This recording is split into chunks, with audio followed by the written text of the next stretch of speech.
రైతు రుణమాఫీ చేస్తానని దేవుళ్ల మీద ఒట్టు వేసి దేవుళ్లను మోసం చేసిన ఘనత సీఎం రేవంత్ రెడ్డికే దక్కిందని మాజీ మంత్రి ఎమ్మెల్యే హరీష్ రావు అన్నారు.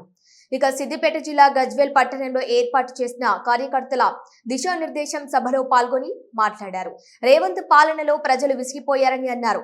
ప్రజలను మీటింగ్ కు తీసుకుపోవటం ఎంత ముఖ్యమో వారిని ఇంటి వరకు చేర్చే బాధ్యత కూడా బీఆర్ఎస్ సైనికుల మీద ఉందని వారు తెలిపారు.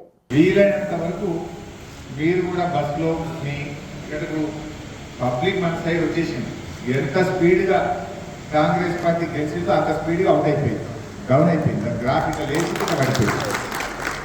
ఇక అది జనం అయిపోయింది. ఎప్పుడు ఎలక్షన్ వస్తుందా, ఎప్పుడు వీళ్ళు పీడ బదిలించుకుందామనే కాడికి వచ్చింది. నేను నిజంగా చెప్తున్నాను. నిన్న మన 2 days కింద నా దగ్గర సిద్దిపేటలో ఒక పిల్లాడు వచ్చాడు. 18 ఏళ్ళు ఉంటుంది. ప్రశాంత్ నగర్లో ఒక అబ్బాయి. వాళ్ళ అమ్మ యశోద హాస్పిటల్లో ట్రీట్మెంట్ అయింది. అది బ్యాడ్ లక్ ఏంటంటే అబ్బాయికి 40-45 లక్షలు ఖర్చు అవుతుంది. అన్న ఏం చేయాలంటే వస్తుంది సరే, నేను డాక్టర్ మాట్లాడినా బిల్ తక్కువ చేయమన్నా ఏదో తనాడు పెడతాను. ఆ పిల్లాడి బాధ అయితే నాకు నిజంగా ఎంత పెయిన్ ఉందో నాకు అర్థమైంది. ఏం చేయాలన్నా ఎక్కడ పైసలు దొరకలేవు. చుట్టాలందరి దగ్గర పోతే కూడా అంత 9-10 లక్షలు దొరికినాయి. ప్రశాంత్ నగర్లో మంచి ఇల్లు ఉన్నది నాకు. సిద్దిపేట 2 ప్లాట్లు ఉన్నాయి మా నాయన సంపాదించినాయి. ప్లాట్ అమ్ముదామంటే ప్లాట్ అంతలేదు, ఇల్లు కూడా పెడతా అంటే కూడా పైసలు ఇంతలేడు. నేను మా అమ్మని బతికించుకోవాలని ఒకటి ఏడుస్తున్నారు కదా. రేవంత్ రెడ్డి వచ్చినాక పరిస్థితి ఏమైందంటే ఇలా తల్లి ప్రాణం కాపాడుకోవడానికి ఉన్న ప్లాట్ అమ్ముతా అంటే కూడా అమ్మని పరిస్థితి, ఉన్న ఇల్లు కుదబెడతా అంటే కూడా తీసుకొస్తారు. నేను జోక్ చెప్తాను, నిజంగా జరిగిన విషయం చెప్తాను.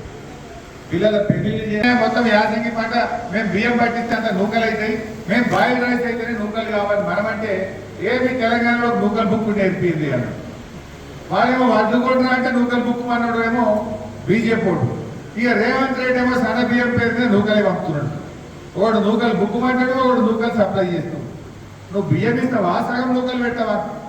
రేషన్ షాపుల్లో ఇలా సగానికి సగం నూకలు ఉన్నాయి. ఆ రోజు ప్రభుత్వ పాఠశాలకు చెప్పాల్సినటువంటి అవసరం ఉంది. ఈ రైతు బంధు రుణమాఫీ కూడా కార్యకర్తలకు ఒక ఐడియా ఉండాలి. ఇందాక ప్రతాపాన్ని చెప్పినట్టు మేము మాట్లాడింది మీరు కూడా కింద మాట్లాడాలి. ఏం జరిగింది? వానకాలం రైతు బంధు వచ్చినాదే ఎంత 9,000 కోట్లు. యాసంగి రైతు బంధు 2-3 ఎకరాలకే పడ్డది. కొంతమందికి అయితే సర్వే నెంబర్ల భూమి ఎక్కువ ఉన్నది, ఎకరం ఉంటే అర్ధ ఎకరం పడ్డది, 2 ఎకరాలు ఉంటే ఎకరమే పడ్డది. కట్ అయిపోయింది, చాలా మందికి కట్ అయిపోయింది. ఇక అది 3-4 ఎకరాలకే పడ్డది. ఇవ్వాల్సింది 9,000 అయితే 4,000 ఇచ్చింది. ఇల్లు 5,000 కొట్టింది. అంటే వానకాలం 9,000, యాసంగి 5,000. 14,000 కోట్ల రూపాయల రైతు బంధే కొట్టిండు రేవంత్ రెడ్డి. ఈ 14,000 తీసుకుపోయిండుగా రుణమాఫీ చేసింది. అంటే ఇక నేను రుణమాఫీ చేసిన అంటాడు. అయిందా రుణమాఫీ? ఎక్కడైనా ఏ ఊళ్ళోనైనా 100% రుణమాఫీ అయిందా? సగం కూడా కాలేదు. 100 కొట్టిండు. యాక్చువల్గా ప్రతాప్ రెడ్డి గారు నన్ను ఆ మధ్య అడిగిండు, మా గజ్వేల్ రుణమాఫీ కాని వాళ్ళందరితో ఒక పెద్ద మీటింగ్ పెట్టాను, ఒక టైం ఇవ్వని. మీరు కూడా ఇప్పుడు ఆ రుణమాఫీ కాని చెప్పి తీసుకురావాలి. మీరు ఈ గవర్నమెంట్ ఆల్రెడీ అసెంబ్లీలో నేను అడిగితే వాడు చేతులు లావట్టేసి అయిపోయింది, గిట్టే కథ పట్టుకున్నాడు. మరి వాడు మెడలు వంచి రుణమాఫీ చేయించాలన్నా వద్దా? అంటే మీ ఒక గజ్వేల్లోనే ఒక 20,000 మంది రుణమాఫీ కాని వాళ్ళు వస్తే అయిపోయి మీటింగ్. అవునా కదా?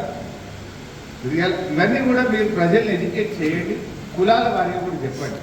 ఇవాళ గజ్వేల్లో మీరు ప్రతి ఊర్లో ప్రతి కులానికి మీరు అయితే గూడన కట్టారు, కబ్జాలన కట్టారు. కట్టని ఉంది ఆయన ప్రతి ఊర్లో. అది గౌడ్స్ కావచ్చు, ముదిరాజులు కావచ్చు, యాదవులు కావచ్చు, కురుమోళ్ళు కావచ్చు, లేకపోతే ఎస్సీలు కావచ్చు, మన పద్మశాలీలు కావచ్చు, ఫలాని క్యాస్ట్ కాదు, రెడ్డి సంఘం కావచ్చు, అందరికి కట్టారు. మీరు కూడా కులం వైపు చెప్పాలి. మీటింగ్ అనేది పోదాంపా అన్నాను.